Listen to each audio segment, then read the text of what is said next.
stared out the window of the transport ship as it descended toward the alien planet. His hands were sweating. He had been on Earth just 2 weeks ago, living his normal life as a translator. Now he was traveling to another world to meet aliens. Real aliens. The year was 2247, and humanity had finally cracked faster-than-light travel. Within months, they had detected signals from an ancient alien empire called the empire spanned thousands of planets across the galaxy. When Earth sent a greeting message, they had responded with an invitation. "Come meet us," they said. "We will decide if your species is worthy of joining the Galactic Council." Was the youngest member of Earth's delegation. His boss, Ambassador Minu, had picked him because he was good with languages and stayed calm under pressure. But right now, did not feel calm at all.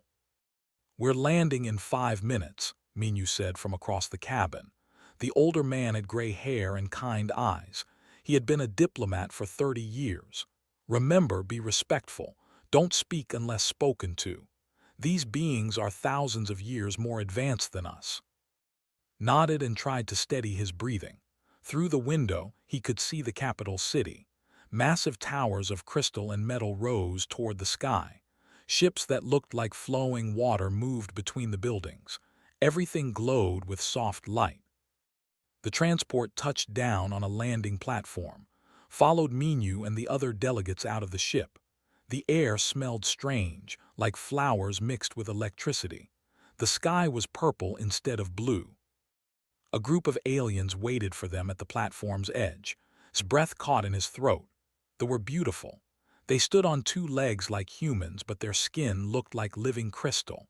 It shifted colors as they moved, flowing from blue to green to silver. They were tall and elegant, wearing robes that seemed to float around them. One stepped forward. "Welcome to Prime," she said in perfect English. "I am court advisor. We will escort you to the palace." Minu bowed, and the rest of the delegation bowed so low he almost lost his balance. They walked through streets of smooth crystal. Citizens stopped to watch the humans pass. Could not read their expressions. Their faces were beautiful but alien, with large eyes and features that seemed to flow like water. The palace was the largest building had ever seen. It looked like it had been carved from a single massive diamond. Inside, the walls glowed with their own light. Advisor led them through hallways filled with floating art and music that came from nowhere. They entered a huge chamber. At the far end, sitting on a throne that looked like frozen starlight, was the emperor, but barely noticed him. His eyes were fixed on the woman standing beside the throne. She was, but somehow different from the others. Her crystalline skin shifted between gold and white, like sunlight on snow. She wore a crown of delicate metal that seemed to float above her head. Her eyes, large and bright, looked directly at for just a moment before moving to the rest of the delegation. "Humans," the emperor said, his voice deep and resonant. "I am emperor of the. This is my daughter, princess. She will be your guide during your stay and will assess whether your species is ready to join the Galactic Council." Princess stepped forward. When she moved, it looked like she was dancing even though she was just walking. "I welcome you to our world," she said. Her voice was like music. "I hope you will teach us about your people, and we will teach you about ours." The formal ceremony lasted for hours. Stood with the other delegates, trying not to fidget. His feet hurt. His formal suit felt too tight. But every time he glanced up, he found himself looking at Princess. There was something about her that made his heart beat faster. Finally, the ceremony ended. They led them to guest quarters in the palace. His room was huge, with windows overlooking the crystal city.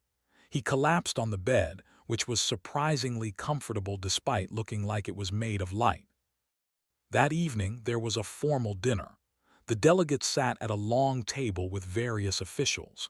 Princess sat near the head of the table, speaking quietly with advisors.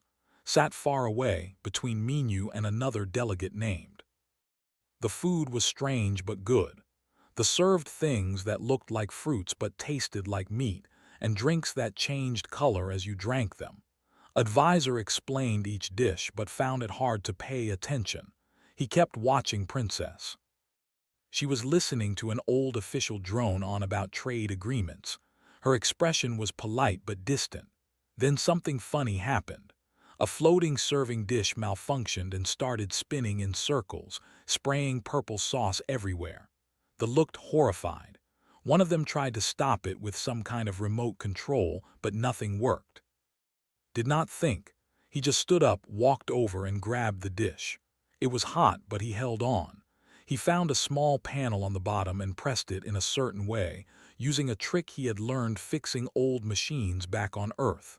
The dish stopped spinning. The room went silent. All stared at him. Suddenly realized he had just touched sacred ceremonial equipment without permission. His face turned red. But Princess was smiling. Her crystalline skin had turned a warm gold color. "Thank you," she said. "Our engineer has been trying to fix that dish for weeks. How did you do it?" I worked with old machines on Earth," stammered. "Sometimes they just need a different approach." "Fascinating," Princess said. Her eyes met his and felt like he could not breathe. "Humans are resourceful, I like that." She turned back to her conversation, but could see her skin still glowing that warm gold color. He sat back down, his heart pounding. Leaned over and whispered, "Nice job, you made an impression." As the dinner continued, found himself watching Princess again. She was everything he had dreamed an alien would be: mysterious, elegant, intelligent. But there was something else too.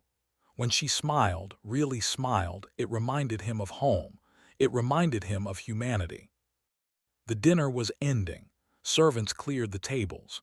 Princess stood to leave, walking past the section of the table. Without thinking, whispered to himself in Korean, so quietly he barely heard his own voice. "I wish I could marry her." Princess stopped walking. Her entire body flashed bright gold like someone had turned on a light inside her. She turned and looked directly at. Her large eyes were wide, and there was something in them: surprise, amusement, and something else he could not name.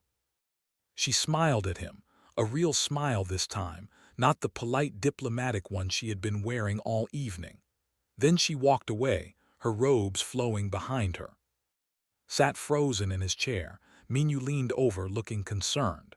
"Are you all right? You look like you saw a ghost." "I'm fine," managed to say, but his mind was racing.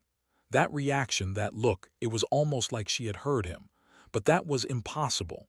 He had spoken in Korean, and so quietly that even sitting next to him had not heard. It had to be a coincidence, just a strange coincidence. But as lay in bed that night, staring at the glowing ceiling of his alien quarters, he could not shake the feeling that something important had just happened. Something that would change everything. The next morning woke to a gentle knock on his door. He stumbled out of bed, still half asleep, and opened it. A servant stood there, their skin shifting between soft blue and green colors. "Princess requests your presence in the palace gardens," the servant said. "She wishes to speak with you privately." His heart jumped into his throat. "Me, are you sure?" "Yes, please follow me." Quickly got dressed and followed the servant through the palace halls. His mind raced with possibilities. Maybe she wanted to ask about the broken serving dish.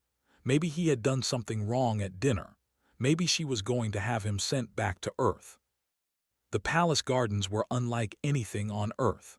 Plants with crystal leaves grew next to flowers that hummed with their own music. Water flowed upward in fountains, defying gravity. In the center of it all, Princess stood beside a pond filled with glowing fish. "Thank you for coming," she said as the servant left them alone. "I wanted to talk to you about last night." Felt his face turn red. "I'm sorry if I offended you by fixing the dish without permission." "No, not that." Princess' skin flickered between gold and white. She seemed nervous, which surprised. He had thought alien princesses would never be nervous. "I need to tell you something about my people. We have an ability that most other species do not know about." She gestured for him to sit on a bench near the pond. She sat beside him, leaving a respectful distance between them. "They are telepathic," she said quietly. "Not strongly. We cannot read minds or see thoughts, but we can feel emotions and intentions, especially when they are powerful. It does not matter what language someone speaks. We feel what they mean." Stomach dropped, so when I whispered, "I felt your wish," said. Her skin turned a deep gold, almost amber. It was so strong, so clear. Human emotions are different from anything we have ever encountered. Other species, when we touch their minds, feel like gentle streams. Humans feel like oceans. Your emotions are loud, vibrant, powerful. "I didn't know," stammered. "I'm so sorry. I didn't mean to be inappropriate." "Do not apologize," looked at him with those large, bright eyes. "In my entire life, no one has ever felt that way about me. My people see me as a duty, a symbol, a princess. But you saw me as just me, just—" They sat in silence for a moment. The humming flowers around them seemed to sing a little softer. Did not know what to say.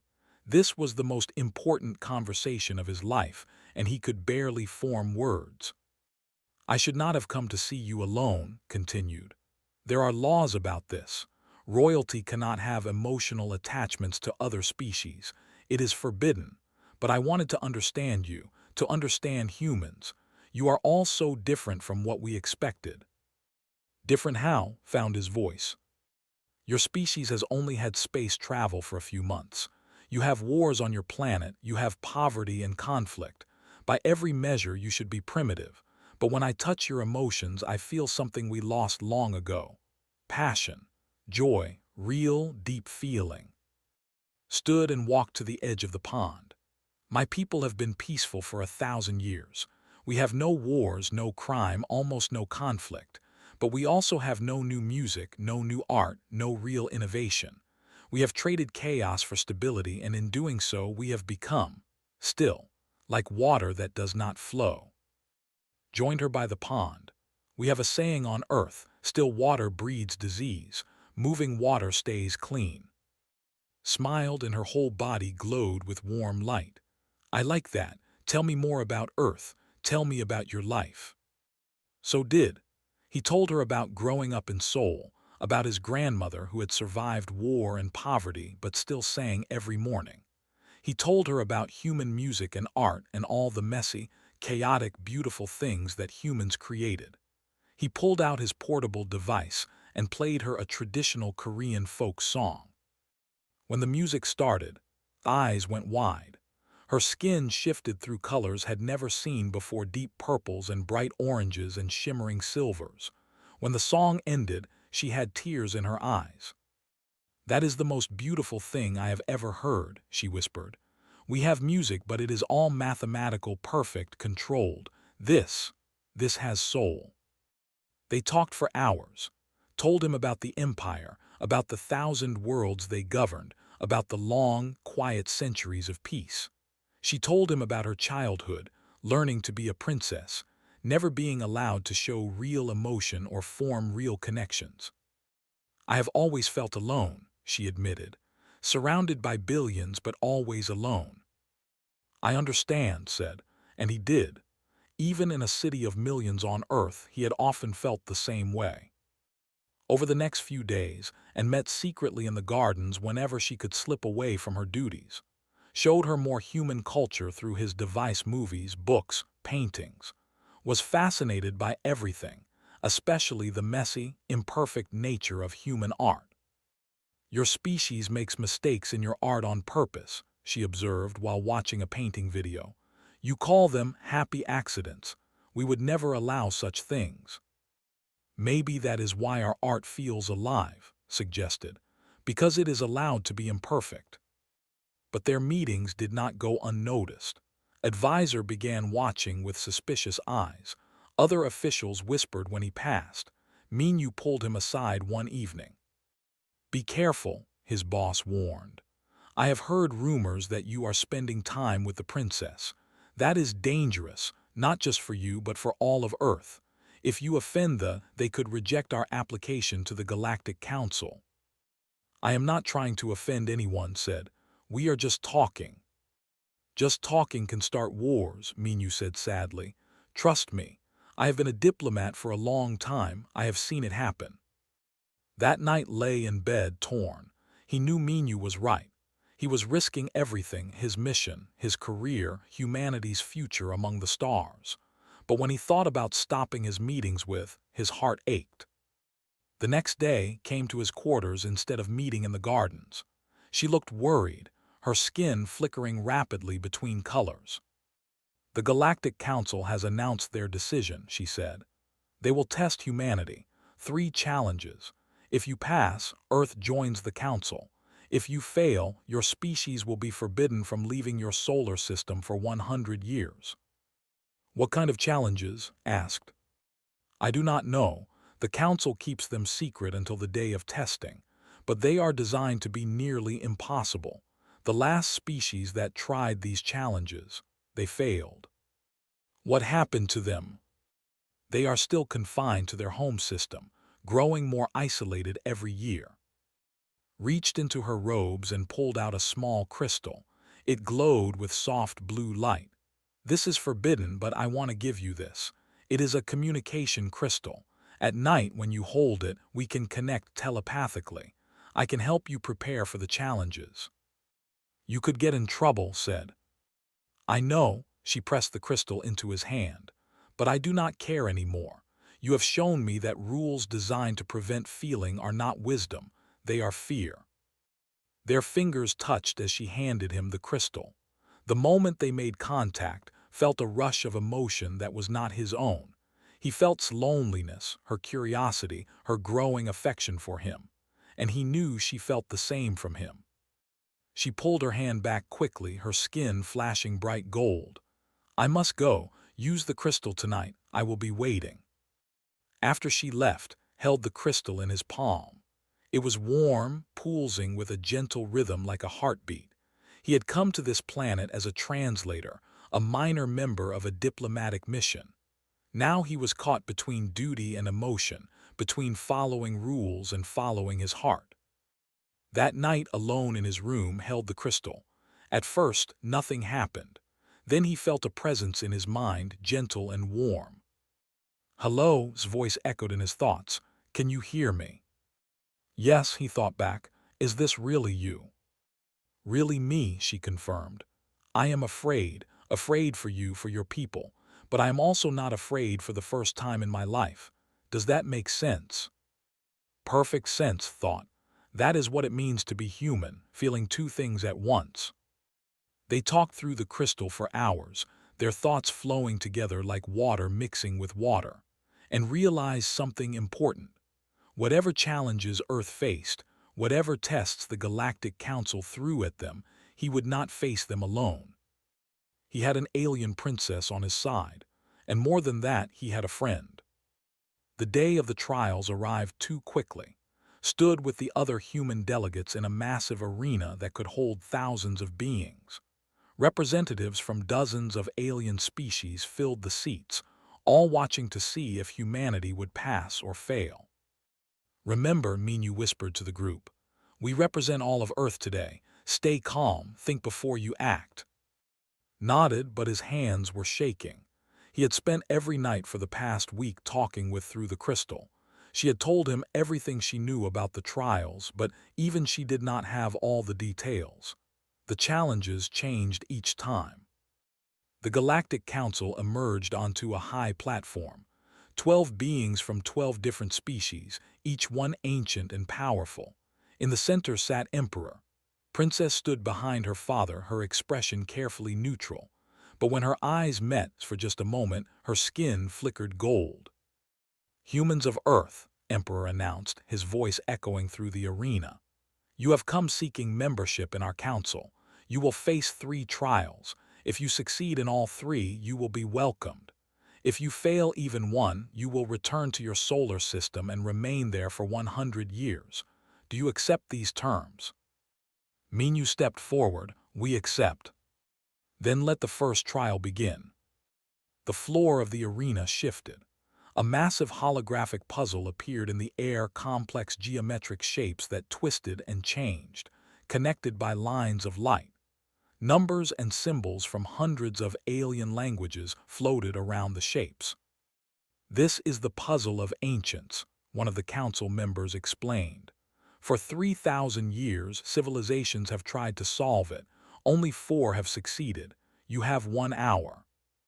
The human delegation gathered around the puzzle. Their scientists immediately started analyzing the mathematical patterns. Others worked on translating the alien symbols, stared at the puzzle, feeling overwhelmed. Minutes ticked by. The other delegates worked frantically, but they were getting nowhere. The puzzle seemed to change every time they thought they understood it. "It is impossible," one delegate whispered. "The numbers do not make sense."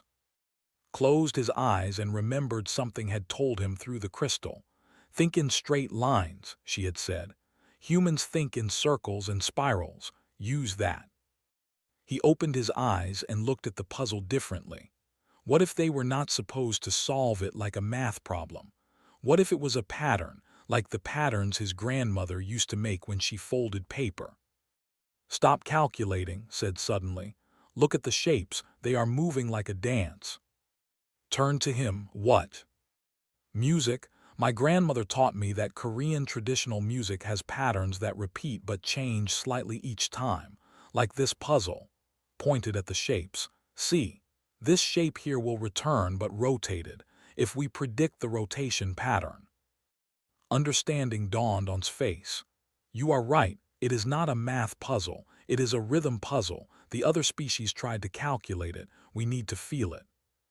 Working together, using intuition as much as logic, the humans began to solve the puzzle.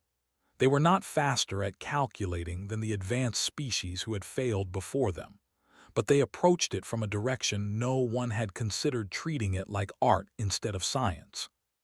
With 5 minutes remaining, the puzzle solved itself, the shapes aligning into a beautiful geometric flower. The arena erupted in surprised murmurs. "Impressive," Emperor said. "The first trial is complete. Now for the second." The arena floor shifted again. This time, it became a simulation of a hostile alien world. Acid rain fell from a projected sky. The ground was covered in sharp rocks and toxic plants. "You will survive in this environment for 30 minutes, a council member announced. "You may use any methods you choose." Other species being tested in the past had used advanced technology, force fields, environmental suits, sophisticated tools. The humans had some technology, but nothing compared to what they possessed. But remembered his grandmother's stories about surviving the war. "Use what you have," she always said. "Adapt." The humans found shelter under rock overhangs. They used their jackets to collect and filter water. When dangerous creatures appeared in the simulation, they worked together, using simple tactics, distracting, hurting, outsmarting rather than fighting. Minyu organized them like a military unit, but with flexibility. When their plan did not work, they changed it immediately. When someone got hurt in the simulation, others helped without being asked. "They are cooperating without formal communication," heard one alien observer say. "How do they know what to do?" "Because we have been surviving on Earth for hundreds of thousands of years," thought. "We learn to adapt or die." The 30 minutes ended. The simulation faded. The human delegation stood together, exhausted but alive. No other species had survived the second trial without using advanced technology. "2 trials complete," Emperor said. His expression was unreadable. "Now the final test." The final trial was different. No puzzle, no survival scenario. Instead, a hologram appeared showing a moral dilemma. A space station was failing. It held 1,000 beings, but there were only enough escape pods for 500. The humans had to decide who should be saved. The scenario gave details about each being on the station: scientists, children, elderly, criminals, artists, every possible type of person. "You have 20 minutes to decide," the council said. Choose who lives and who dies. The other delegates immediately began analyzing the data. Who was most valuable? Who contributed most to society? It was pure logic, cold calculation. But felt sick. These were not numbers, these were lives. No, he said suddenly. Everyone turned to look at him. Minyu's eyes went wide. What are you doing? We cannot choose, said Louder, addressing the council. You want us to decide who deserves to live based on their value to society, but humans do not work that way. Minyu hissed, you are throwing away our chance. If passing means choosing who dies, then I do not want to pass, said. His heart was pounding, but he kept talking. On Earth, we have a saying, we all go together or we do not go at all. We would not choose, we would find another way. We would jury-rig the escape pods to hold more people. We would call for help. We would sacrifice ourselves so others could live. But we would not calculate the value of lives like they are numbers. The arena went silent. Emperor leaned forward on his throne. But that is not logical. In this scenario, everyone dies if you do not choose. Then everyone dies together, said. But they die as equals, not as some being valued more than others. You fail the trial, another council member said. Your species is rejected. But Princess stepped forward. Her skin was blazing gold, brighter than had ever seen it. Wait, she said, her voice carrying through the arena. That is the correct answer. The council members turned to look at her in shock. She was not supposed to speak during trials. The test is not about making the logical choice, continued. It is about revealing the character of a species. Humans just showed us that they value all lives equally, that they will choose compassion over efficiency. That is what we have lost. That is what makes them worthy. Princess, her father said, his voice hard, you overstep. No, father, walked down from the platform, approaching the human delegation. These beings have shown us three things. They solve problems creatively using art and intuition. They survive through cooperation and adaptation. And they refuse to devalue life for convenience. These are not weaknesses. These are strengths we have forgotten. Advisor stepped forward. The princess is emotionally compromised. She has been meeting secretly with the human translator. She is biased. Gasps echoed through the arena. Minyu grabbed S's arm. What have you done? He whispered. Turned to face the council, but she kept walking until she stood beside, in front of everyone. Her skin glowed so bright it was almost blinding. Yes, she said clearly. I have been meeting with. I have learned about human culture. I have felt their emotions through our telepathic connection, and it has taught me that we have become so afraid of chaos that we have forgotten how to truly live. You broke our laws, Emperor said, standing. You formed an emotional attachment to a lesser species. They are not lesser, said. They are different, and their differences are exactly what the galaxy needs. Enough, the Emperor's voice boomed. Princess, you are under arrest for violating the ancient laws. Guards, take her to the detention cells. Guards moved toward, stepped in front of her without thinking. No, if you arrest her, arrest me too. This is my fault. Do not, said, but he could hear in her voice that she was grateful. The guards stopped, looking to the Emperor for orders. The expression was cold. Very well, you will both be held until we decide your punishment. As for humanity, he looked at Minyu, your species will be judged when we have dealt with this betrayal. As guards led them away, looked back at the other delegates. Minyu's face was pale, looked shocked, but as was taken through the arena doors, he heard something unexpected. Applause, quiet at first, then growing louder. Some of the alien species in the audience were clapping, not all of them, but enough. Maybe, thought as he was led down into the palace dungeons with beside him, maybe they had succeeded after all. Not by passing the trials the way they were meant to be passed, but by showing the galaxy what humanity really was. True, passionate, imperfect, and unwilling to compromise on what mattered most. The detention cell was not what expected. Instead of cold metal bars, it was a room with walls made of energy fields that glowed blue. He could see out, but he could not pass through. Was in a similar cell across from him. "I am sorry," said. "I ruined everything, for you, for Earth, for everyone." Sat on the bench in her cell. Her skin had stopped glowing and now shifted slowly between gray and pale blue. "You did not ruin anything. You were honest. That is more valuable than any diplomatic success." "They are going to execute you," said. He had heard the guards talking. "The punishment for a royal breaking the emotional attachment law is death." "I know," looked at him calmly, "but I do not regret it. For the first time in my life I have felt real connection, real joy. If I die tomorrow, at least I will have lived one true day." Pressed his hand against the energy field. He could feel it buzzing against his skin. "There has to be a way to save you." "There is one way," said softly. "The right of challenge. It is an ancient law from before we became peaceful. If someone is sentenced to death, another can challenge the decision by debating the emperor in front of the entire empire. If the challenger wins the debate, the sentence goes free." "Then I will do it," said immediately. "No," stood up. "You do not understand. If you lose the debate, you die too. Both of us will be executed. And if you challenge on behalf of a royal, the stakes are even higher. If you lose, humanity's application is permanently rejected. Earth will never be allowed to join the Galactic Council." "I do not care," said. "I cannot let you die for showing me kindness." "It was more than kindness," whispered. "It was love. I love you. I know it has only been days, but when I connect with your emotions, I feel something I never knew existed. Something worth dying for." Felt tears on his face. "I love you too, which is why I have to try." The next morning, guards came for. They brought him to a council chamber where Minu and the other delegates waited.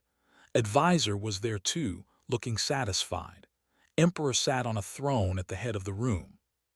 "Human," the emperor said, "you have requested the right of challenge on behalf of Princess.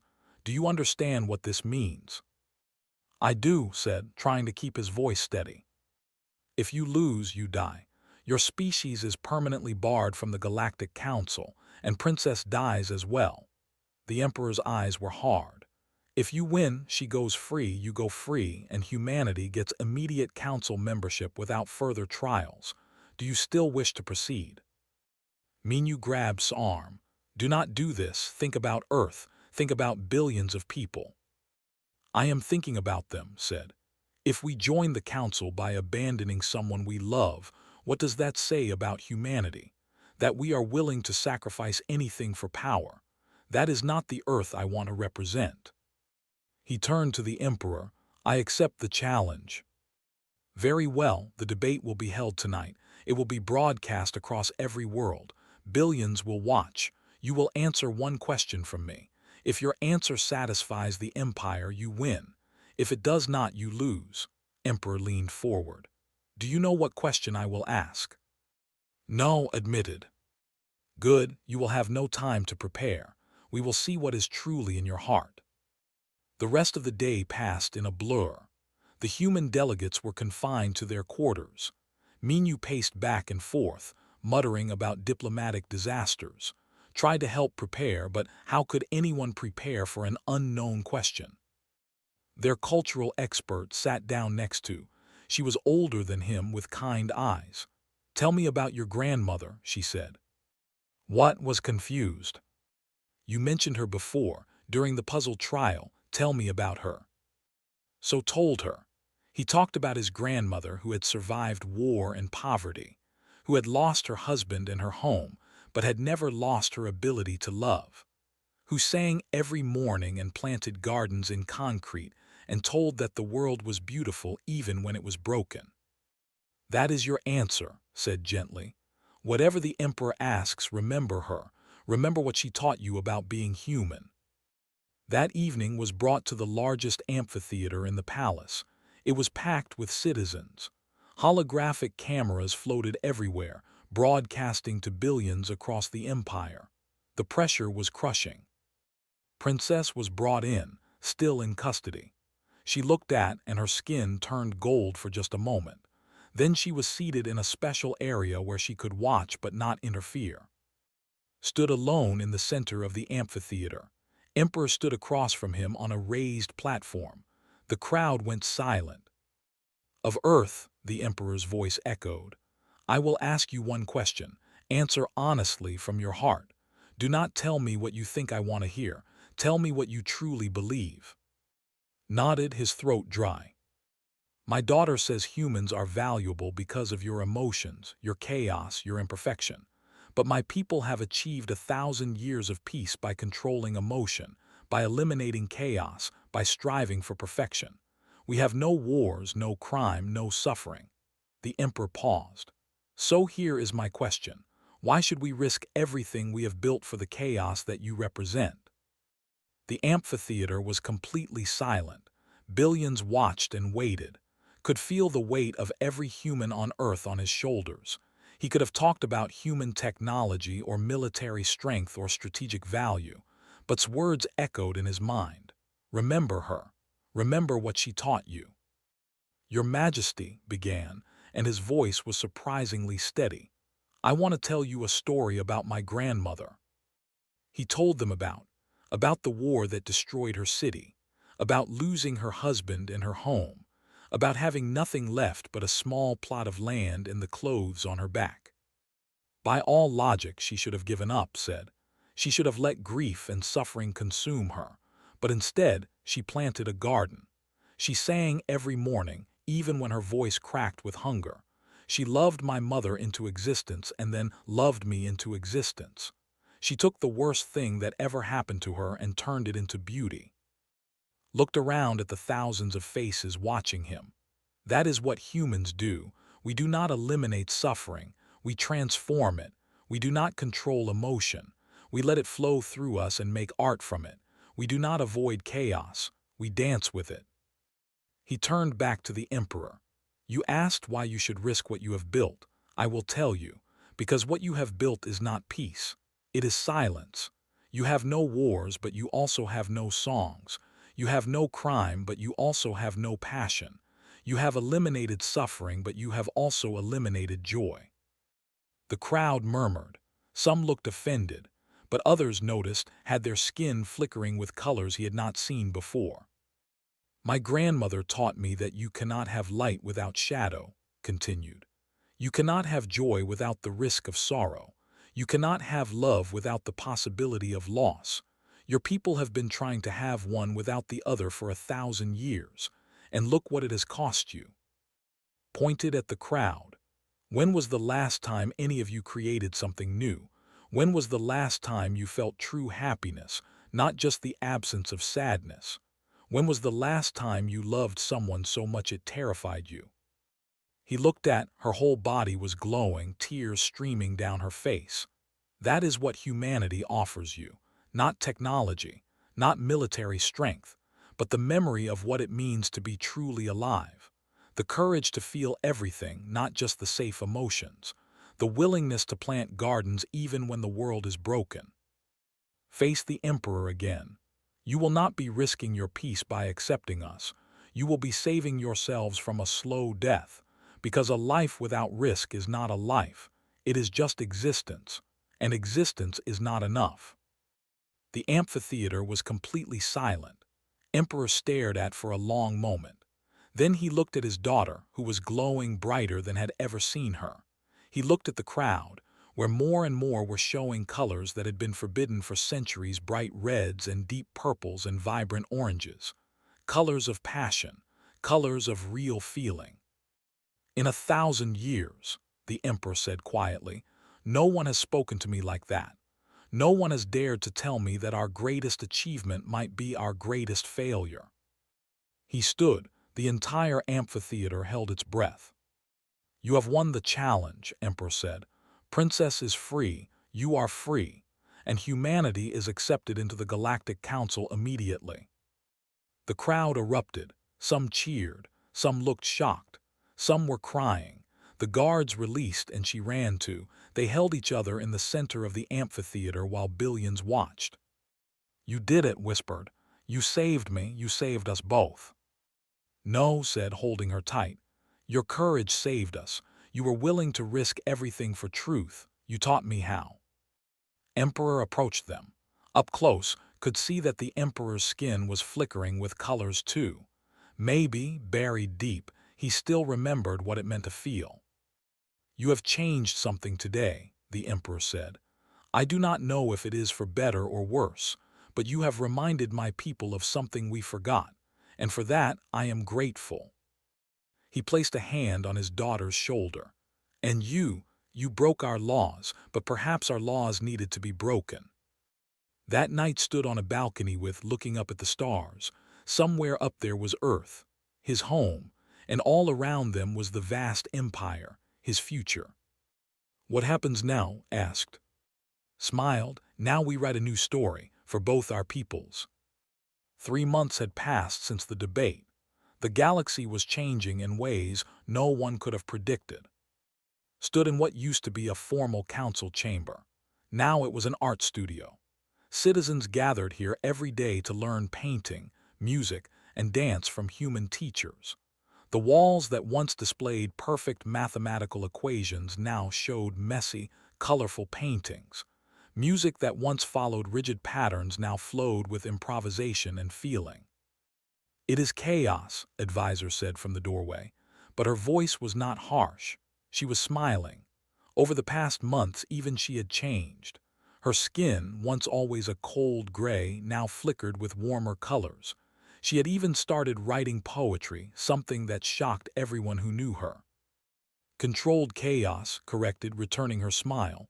The best kind. Earth's acceptance into the Galactic Council had opened doors for both humans and human artists and musicians were invited to perform across the empire. Scientists came to Earth to study human creativity and emotional intelligence. It was a cultural exchange, unlike anything the galaxy had seen. But it was not all easy. Many traditionals still resisted change. They argued that emotions were dangerous, that chaos would destroy their peace. There were protests in some cities. Some called for the old laws to be restored. Change is always difficult, Emperor had said during a council meeting, but necessary change is worth the difficulty. The Emperor himself had changed the most. He had dissolved the law forbidding emotional attachments. He spent time with artists and musicians, relearning how to feel. His skin, which had been gray for decades, now showed hints of blue and green when he was happy. Walked through the palace to meet in their usual spot, the gardens where they had first talked months ago. But today was different. Today was special. Was already there, wearing a dress that mixed in human styles. It flowed like water but was made of earth silk in traditional Korean colors. Her skin glowed golden in the afternoon light. Are you ready? She asked, taking his hand. I am terrified, admitted. What if I mess up the ceremony? Then we laugh and fix it, said. That is the human way, remember. Embrace the happy accidents. Today was their wedding day, the first marriage between a human and an alien. Billions would watch across multiple planets. The ceremony would blend human and traditions, creating something entirely new. Minyu approached them, dressed in formal diplomatic robes. The guests are arriving, he said, both from Earth and across the Empire. This is really happening. You sound surprised, said. I am, Minyu admitted. 3 months ago, I thought you had destroyed everything. Now you are creating something new, something better than what I could have imagined. He put a hand on shoulder. Your grandmother would be proud. The ceremony was held in a new amphitheater built specifically for this moment. It had walls that showed both Earth's blue sky and its purple one. Trees from both worlds grew side by side. Water from both planets flowed in the fountains. Thousands attended in person. Billions watched on screens.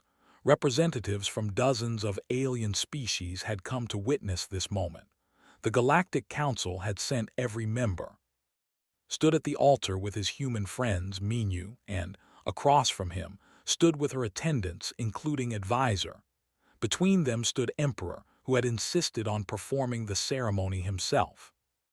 "We gather today," the Emperor began, his voice carrying through the amphitheater, "to witness something that was forbidden just months ago. We witness not just a marriage between two people, but a bridge between two worlds." He looked at and with warmth in his eyes. Love does not follow laws or logic. It does not care about species or status. It simply is, and in being it transforms everything it touches. The ceremony included elements from both cultures. They exchanged rings in the human tradition. They shared telepathic vows in the way. When opened his mind to through the telepathic connection, he felt her love like a warm ocean, infinite and deep. And he knew she felt the same from him. "I promise to be your chaos and your peace," he said aloud. "To teach you human things and learn ways. To plant gardens with you even when the world seems broken." "I promise to be your adventure and your home," she said. "To show you the stars and learn about Earth. To feel everything with you, the joy and the sorrow, the light and the shadow." "Then by the authority of the Empire and the recognition of Earth," Emperor said, "I declare you married. May your union bring our peoples closer together." They kissed as the crowd erupted in cheers. Showed colors had never seen before, brilliant golds and pinks and oranges, all the colors of joy that had been suppressed for centuries. Humans threw rice according to their tradition. Confetti and flower petals rained down from above. At the reception, species from across the galaxy mingled, danced to human music. Humans tried telepathic games. There was laughter and mistakes and beautiful chaos. Approached and during a quiet moment. "I did some research," she said. "Do you know how many human-alien relationships have formed in the past 3 months?" "How many?" asked. "Over 50, and that is just the ones we know about," smiled. "You two started something. The entire galaxy is opening up, not just but other species too. They are curious about emotions now, about connection." Later, and stood on a balcony overlooking both human and ships in orbit. Earth's moon was visible in one direction. Twin moons glowed in the other. "Do you remember," said, "that first night when you whispered your wish?" "How could I forget?" laughed. "I thought I was being quiet. I did not know you could feel what I meant." "That moment changed everything," said. "In that one whisper, you gave me hope that something different was possible, that I could be more than just a princess following rules, that I could be myself." "You gave me something too," said. "You made me believe that one person can make a difference, that love is not just about two people, it ripples out and touches everything." They watched the ships moving between planets, trade ships, cultural exchange vessels, tourist crafts. The galaxy was becoming smaller and more connected every day. "Humanity has been accepted as cultural ambassadors to the Galactic Council," said. "Do you know what that means?" "That we are going to be very busy," joked. "It means Earth's greatest gift to the galaxy is not your technology or your resources. It is your ability to feel deeply and love freely. The Council recognizes that now." She turned to him, her skin glowing with all the colors of happiness. "And it started with one whispered wish." In the following weeks, and traveled to different worlds. They taught others about love and connection. They helped species that had forgotten how to feel remember what they had lost. They watched as art and music began to flourish again in places that had been silent for centuries. On every world, they told their story. The human who fell in love with an alien princess. The princess who was brave enough to break tradition. The empire that learned to feel again. One evening, they returned to the gardens where they had first talked. The same glowing fish swam in the pond. The same humming flowers sang their songs, but everything felt different now. "What would you wish for now?" asked, "if you could have anything?" Thought about it. He thought about his grandmother, who would have loved. He thought about Earth and the Empire growing closer every day. He thought about all the changes they had started with one moment of honesty. "I do not need to wish," he said, Everything I could have wanted is already here. Took his hand. Through their telepathic bond he felt her agreement, her joy, her love. Above them, ships from a dozen worlds crossed the purple sky. Music drifted from the palace where and humans danced together. Somewhere, an artist was creating something new, mixing styles from different species into something beautiful and chaotic and perfect. The galaxy was learning to feel again, and it had all started with a whisper. "I am glad I heard you that day," said softly. "So am I," replied, "so am I." They stood together in the garden as night fell, two beings from different worlds who had found each other across the stars. Around them, the galaxy changed and grew and learned to love again. And in that moment, watching the ships above and holding his wife's hand, understood something important. Humanity's greatest achievement was not reaching the stars or joining the Galactic Council or developing faster-than-light travel. It was being brave enough to love, even when it was forbidden. It was being willing to feel, even when it was scary. It was having the courage to whisper a wish into the darkness and trust that someone, somewhere, would hear. That was the human way. And now, thanks to one whisper and one alien princess who heard it, it was becoming the galaxy's way too. The story that began with "I wish I could marry her" had become a story about hope, change, and the power of connection.